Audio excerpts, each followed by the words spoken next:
In this video, I'm going to show you exactly how to do a sales call for your social media marketing agency so that you can start to close more clients today. And I've been running my social media marketing agency since 2017. I've been on hundreds, if not thousands of sales calls. So in this video, I'm going to go over like best practices and how I do sales call in our agency. And if you're new here, my name is Max. I run an SMMA super niche marketing agency. And on this channel, we explore how to start, run and grow a successful marketing agency that can help us produce great results for our clients, but also helps us as the entrepreneur to achieve financial time and location freedom. But without further ado, let's just dive right into my computer and let's get started with this video. All right, so we're in my computer right now, so let's just dive right into it. So in this video, what I'm going to cover is first of all some important things to remember, then the structure of a sales call, spin, what that is. Then I'm actually going to give you examples like spin questions and talk more about spin on how to implement it. And then we're gonna do a summary. So let's begin with point number one, some important things to remember. And I released a video 2 days ago on Monday where I basically had similar slides to this one, but I want to reiterate it. So even if you watch that video, I highly recommend that you rewatch this video. You can watch it in double speed, for example, just to save yourself some time. But these are actually important things to remember. So let's dive into it. So the goal when you do a sales call, the main goal is to offer a solution to your prospect's problem, right? It doesn't matter how convinced you are that you have the right solution. The prospect must believe in it to buy. So when you jump on a sales call, your main job is to identify a problem with the prospect and then offer a solution to that problem. And then also get the prospect to believe in that solution so that they actually want to buy in, right? The next thing I want to talk about is to understand your prospect. So by asking the right questions, you want to identify the problems, needs, and desires your prospect has. Telling your prospect how great your solution is, that is okay. But having the prospect telling you how great your solution is, that is great. And that's the whole thing. That's the whole methodology. That's the whole mindset you should have on a sales call. It is that you don't want to tell the prospect how great your solution is, but you want to ask the right questions so that the prospect can tell you how great your solution is. You want to get the prospect included in the actual solution process. They want to feel a part of the solution, because if you do that on a sales call, it becomes a lot more powerful. The next thing I want to talk about is to don't tell, ask, right? Just to reiterate again, the main thing a prospect wants on a sales call is to feel understood, tell you about their problems, needs, and desires, because the only way you can have a solution for his problem is if you understand his problem. So if you've been on a sales call yourself, I've been on multiple sales calls myself. I've done a lot of sales calls, but also been on sales calls, buying different coaching and courses or whatever that might be, right? And the worst thing a salesperson can do on a call is just take commando and just talk, and he doesn't ask me any questions at all. Because as a buyer, I want to make sure that the salesperson understands what it is that I'm looking for. Because the only way he can provide a custom solution for me is if he understands my pains, my problems, what I'm looking for, my desires, etc. So don't talk. Don't feel like you have to talk a ton on the sales call. Ask the right questions instead. I'm going to go over exactly how to do this in just a second. The next thing I want to talk about is that we all sell differently. So we all have different personalities, right? Don't try and be somebody else. Don't believe you have to be a certain personality to be a master closer. Leverage your natural talent, and you will find this with practice and time and experience. You will kind of get to know yourself more and how to act on a sales call. But really the best thing you can do is just to release all of the beliefs that you have, that you think you have to be super extroverted or a hard closer or whatever that might be. And on a sales call, you just want to be genuine. You want to show the person that you're selling to that you're a real person, understand his or her problem, and just go with the flow. Just go with your natural talents and leverage your natural talents. Don't try and be somebody else yourself. Maybe that sounds cliche, but it's absolutely true. And then the final thing I want to talk about is to leverage media buyers, because when you run a social media marketing agency in the beginning, I get a lot of questions regarding this. That's why I have this included here. So yeah, let's go with this first. So find a media buyer with experience in your niche, leverage their system, past results and case studies in your own sales presentation, a matrix hack if you have no past experience yourself. So basically why I have this in here is because a lot of people write me and ask me, I don't have any past clients, I'm new, I'm starting an SMMA, I don't know how to deliver results. A lot of clients ask me on sales call for case studies, I have none, what should I do? And my best advice to that is before you even begin to sell, find a media buyer, somebody who has experience running Facebook ads for your specific industry, or let's say you're selling YouTube ads to gym owners. Find a media buyer who has done YouTube ads to gym owners in the past, and then talk to him and basically create a partnership with that media buyer, because he wants to get more jobs, right? And the only way for him to get more jobs is if he has like an agency who provides him with jobs. So you agree that you will be able to leverage his past client results, his actual system, so learn his system and use his system in your sales presentation and show that to the potential client. So even if you personally don't know yet how to actually deliver the services, you can learn from the media buyer. So leverage the media buyer and also leverage leverage his past clients' results and testimonials. So if the prospect asks you, okay, do you have any past client results or testimonials? You can just say sure, and then show the testimonials and client results from the media buyer. So this is a great hack to use, if you want to call it that, in the beginning when you're starting out, because you're the entrepreneur. You're just trying to identify a problem and solve that problem. So you can leverage people who already have a solution, like a media buyer. You get money from the customer and give a portion to the media buyer. And that's what I did in the beginning and really kickstarted my agency. So hopefully that makes sense, because this is a hack that can save you a ton of time and help you to make more money quicker, essentially, when you start out. All right, let's now continue to the structure of a sales call. So this is really the structure, right? It all begins on Zoom, and I highly recommend that you do a sales call over Zoom. This allows you to show your face and share your screen, which is super important. And even if your prospect doesn't feel comfortable showing their face on Zoom, you should definitely do it. It builds trust and let their guard down. So instead of doing a phone call, I highly recommend doing a conference call over Zoom. Pretty much everybody knows what Zoom is nowadays, especially after COVID. So do everything on Zoom, show your face, and you'll be able to share your screen as well.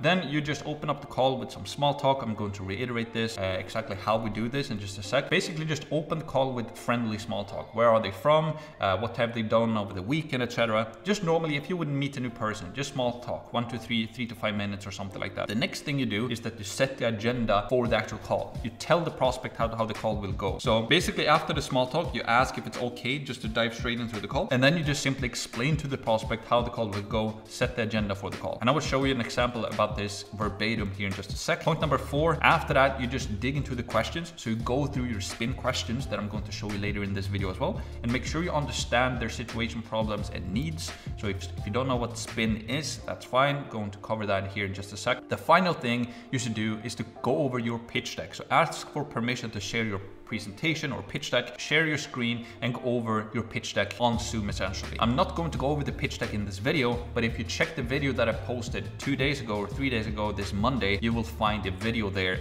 showing exactly what our pitch deck looks like, and then how I recommend that you build your own pitch deck. And then finally, after you're done your pitch deck, you basically answer the questions. We have like a Q&A time, and then you try to close the call. Either you close the actual entire contract, or you just make some type of close to book a follow-up call or something like that. So during and after the presentation, you will naturally answer questions, because the prospect will want you to kind of clarify certain things, and then at the end, go for the close or schedule a follow-up call. So you always want to be closing. ABC, always be closing. So either you close the contract or you close a follow-up call. All right, now let's dig into spin. So what spin is. And before I dig into this, spin is like one of the most, if not the most important skill that I have when it comes to sales, especially if you do higher ticket sales. If you do smaller sales, like if you sell shoes or computers, maybe computers might be a bigger sale, but if you just sell smaller stuff, spin doesn't really apply. Spin applies when you're selling higher ticket stuff, essentially. So let's go through what spin is.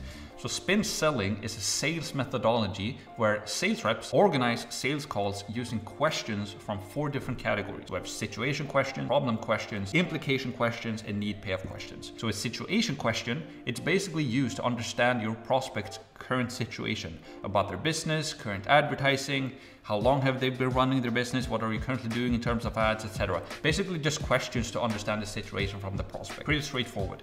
The next type of question is problem questions. So what problems do your prospect currently have in their business or with their advertising or whatever that might be, right? Basically, what do they need help with? So problem questions are just there to identify problems that your potential buyer has. The next type of question is implication questions. So these are questions that make the problem bigger, basically pour salt into the wound or scratch the wound, right? So once you identify the problem, you can use implication questions to make the problem bigger. For example, okay, so Mr. John, what do you currently do in terms of advertising? Yeah, we only do door knocking right now, he might say. And then we ask him, all right, so do you like door knocking? No, we don't like door knocking. Okay, why? Well, because most of our sales reps don't like door knocking. Homeowners don't like being door knocked anymore. They just sit at their phone. They don't want to be door knocked at all. Okay, so how does that affect your business? Well, most people, new sales reps that we want to start working with, they don't want to join us because we only do door knocking. They want to have incoming leads coming instead, and they don't want to go outbound and door knock. Okay, so how is that affecting your business? Etc., etc. So implication questions is that you just identify problem, and then you ask more questions to dig into that problem problem and make it appear bigger and worse, or basically make the prospect realize that this problem is actually very big, right? And then we have the final type of question, and that is need payoff questions. So with need payoff questions, you basically identify desires, what their life/business would be like if their problem was solved. So this is basically the opposite of an implication question. Instead of identifying a problem or negative and making the negative bigger, you want to identify positive and make that positive even bigger. So let's say, for example, okay, so what would it look like if we solved this problem for you? What if you could stop doing door knocking and you could start to get incoming leads to your business from Facebook for $20 each? Would that be good? Yes, that would be good. And normally you don't want to ask open questions, right? But so then you can ask, okay, so how would that benefit your business?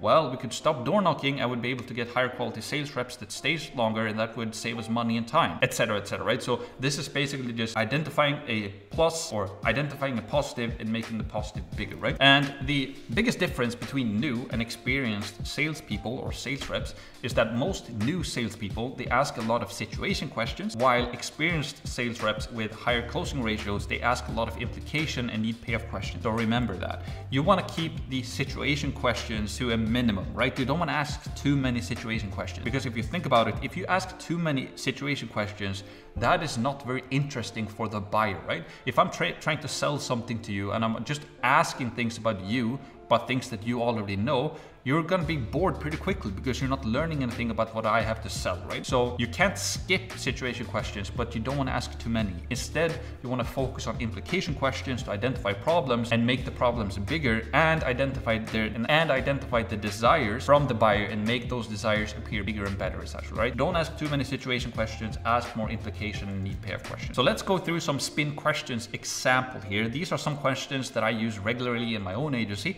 So let's just go through them. So first of all, for example, you could ask something like this. So John, what's the main reason you decided to schedule a call today? So this is just an open question, a situation question. This is a great first question because it just allows the buyer to just open up and tell them why they wanted to book a call. Yeah, I saw your ad on Facebook and we've been having a real tough time lately in generating leads. I saw that you could generate leads for between $10 to $20 or booked appointments for less than $80. It looked very promising. So that's why I decided to book a call. And then you can also ask follow-up questions on this. Okay, so why is more leads important for you? Or what have you tried in the past to generate leads, etc.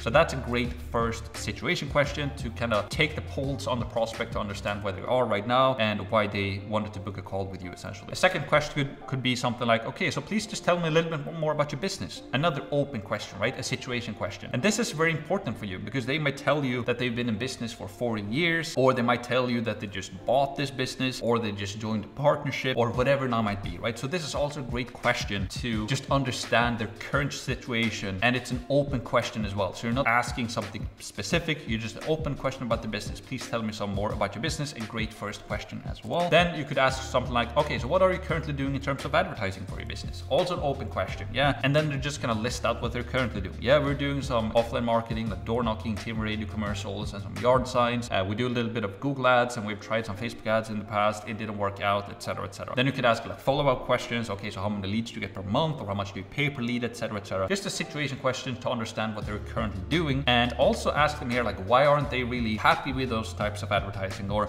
okay, so you're doing all of these types of advertising, but why did you book a call with us? Just to kind of identify a problem there. That would be more so a problem question, right? Then we have another question like, what does your current sales process look like? So this is also a very good thing to ask them. Okay, so what happens like if you do door knocking? What happens then? You write them up and then follow up with a phone call after a couple of days, or if you get an incoming lead, like do you call the homeowner, book an appointment? What happens on the appointment? Just ask this question, especially in the beginning, just to kind of understand their sales process. It's very interesting to learn more about the businesses that you're trying to sell to as well. So that's a really good situation question to ask as well. Here's another example of a situation question. Okay, so why does a prospect buy from you and not a competitor? Like, what makes your business different? This is also something that you can ask to allow the buyer to kind of flex their wings a little bit, right? To kind of showcase why we are different and why we're so much better. It always makes the buyer feel a little bit bigger, a little bit better about themselves. So yeah, this is a good question. It's also a very interesting question for you as the salesperson to kind of identify maybe certain things or specialities that they have that their competitors don't, etc. Another situation question could be, okay, so where's your business right now in terms of revenue? You want to identify, if you do advertising, you want to help them to grow, right? So it can be a great question to just kind of identify where they are right now and where they want to grow the business to, essentially. Okay, so where do you want to grow the business to within a year, right? To identify where are they right now, where do they want to grow the business. Then you can ask a need payoff question here as well, right? So how would things be different in your business if you achieved your goal? So let's say you're doing $1 million per year right now and you want to get to $3 million per year. How would things be different if you got to $3 million per year? Well, I could hire more sales reps. Okay, why would that be better? Yeah, that would be a lot better because right now I am, as the owner, is doing most of the appointments and I don't want to do that. Okay, so that would save you time. Yes, it would. Okay, so how would that benefit your business? So you can just this is like typical need payoff questions. Identify desire that they have and then ask more questions about that. Really dig into it so that they realize themselves that, hey, if I solve this problem, it's actually going to help me a ton, right? And then you can also ask, so dive deeper into this, dive deeper into each desire and dream to get with more need payoff question. And then a problem question could be something like, okay, so what's the main obstacle holding you back from achieving that goal right now? Yeah, okay, we don't have the right type of advertising. Okay, so what type of advertising is not working for you right now, etc. Then you can use like identify a problem. And normally when we do advertising and sales advertising or sell advertising, it's mostly the biggest problem is that they want more leads, right? They want more appointments. That's the biggest problem. That's why they jump on a call with you. But maybe you can identify some more problems and then you use implication questions, dig deeper. Okay, so if you don't resolve this problem, how would that affect your business? Well, if I don't get any more leads, then, I'm not going to be able to grow the business, essentially. Okay, so why is that a bad thing? Because yeah, we have to continue to grow. If I'm going to be able to achieve my dreams and desires, I have to continuously be growing. Right now, we're not doing that, etc. Right? So dive deeper into each problem with more implication questions. So hopefully this gives you an idea of what spin questions can be and what they look like. So you start with situation questions to kind of get to know them and understand their situation. And then you can also do some implication and need payoff questions and problem questions to identify that even more. And what I highly recommend as well that you do on every single sales call is that you keep a notebook handy. So a notebook and a pen essentially, right? And as you ask these questions, you just write down everything like notes from top to bottom, what they're saying. So as you go through your question, okay, so for example, the first question, what's the main reason you scheduled the call today? Because he's not getting enough leads right now. He's currently doing Google ads, not happy with that. He's also hired an agency, didn't work out at all. You just write down the answers to everything that he's telling you. Maybe he's telling you about his business. He ever started in 1958. My granddad started this business. It's been a family business ever since. We're doing roofing siding, starting with solar now soon as well, etc., right? So just write everything. And at the end of your spin questions, you will kind of have a story here on your notepad of everything that he told you. And then a really, really good trick that you can do, or a hack, just to showcase to the buyer that you actually understand him, is just to reiterate everything that he just told you. So you go through the questions, he answered those questions, you take notes of all of those questions, just quick notes. You don't have to write down verbatim what he is saying, but just like the main key points that he's telling you about, you write that down. So then what you can do is just to retell the story back to the buyer. So for example, okay, John, so all right, you're currently doing Google ads, Facebook ads, and some you've also tried an agency, you're doing door knocking, you're not happy with that, you're getting duplicate and very expensive leads. You started your business in 58 with your granddad, it's been a family business ever since. You're currently doing roofing, siding, and solar, you want to grow, etc., etc. So you basically retell the story back to the buyer. And what this is going to do is just to showcase to the buyer that you understand him. Now you've retold the entire story that he told to you back to him. And it's going to impress him, I promise you. Because if you tell me a bunch of stuff and I just retell everything that you told me, it shows you naturally that I understand you because I remembered everything that you said. And you can do that very easily by just taking notes. So I highly recommend to do that. Take notes and then retell the story back to the buyer once you're done, essentially. And remember, you want the prospect to be a part of the solution. You want him or her to tell you about the benefits or the risks. So you don't want to tell the buyer, here's why our solution is so great, or here's why our solution is, or here's the problems our solution can help you with. You don't want to tell the buyer, but you want to ask questions so that the buyer tells you how good your solution is or what problems it solves, essentially, right? So it's 10 times more powerful to have the prospect tell you how great your solution is versus telling them. Don't ask too many situation questions, focus on implication and need payoff questions, and use a great pitch deck. And again, if you want to learn how to do pitch deck, we have a separate video on that, the previous video to this one, essentially. So basically the timeline would look something like this. You do small talk for like 3 to 5 minutes. So basically what you do here before the call, obviously you prepare the Zoom meeting, You launch the call 1 to 5 minutes before the actual time starts. So if your Zoom meeting is going to be 1 p.m., you launch the Zoom call a couple of minutes before that. So you open up the Zoom meeting, you start your camera, make sure your camera is working, have a bottle of water to the side of you, and then have pen and paper for taking notes during the sales call. And just a side note here, a really good thing why it's good to have a bottle of water on your sales calls, especially when you do a Zoom call, when you show your face, is that if you're asking a question, right? Maybe you're asking a little bit tough question, or you're asking for the sale or whatever it might be, and it might become quiet, right? It might become quiet and a little bit, I wouldn't say uncomfortable, but it becomes quiet and you want the prospect to answer the question. Instead of just sitting there and like awkwardly just looking into the camera, right? And it becomes quiet. What you can do is just pick up your water bottle and then just take a sip of water. So this is just like body language that, hey, I asked you a question and now I'm going to drink. So now I'm waiting for you to answer that question. I use this a lot on the sales calls, and it's just a cool thing to use. I use it all the time. I don't even think about it. I just do it nowadays. And then it's just nice to drink some water because you talk quite a bit when you do the pitch deck presentation and so forth, right? The next thing after you start the sales call is obviously just to welcome the prospect to the call. So you smile, obviously, you have your camera on, and just be yourself, welcome the prospect to the call. It's okay to be nervous, like in the beginning especially. It's completely okay. If you feel nervous, that's completely okay. Just go for it anyways. Just go into that and it will go away. As soon as you've started or asked your first question and the other person starts to talk to you, normally it gets away immediately. So don't be afraid of that. It's completely okay. And then you just do some small talk. So spend a couple of minutes just to kind of get to know the individual that you're talking to. You know, ask them where he's from, what has he done over the weekend, or if you have any, maybe you see something in the background, you can, oh, you're playing golf, oh, I'm also playing golf, or whatever that might be, right?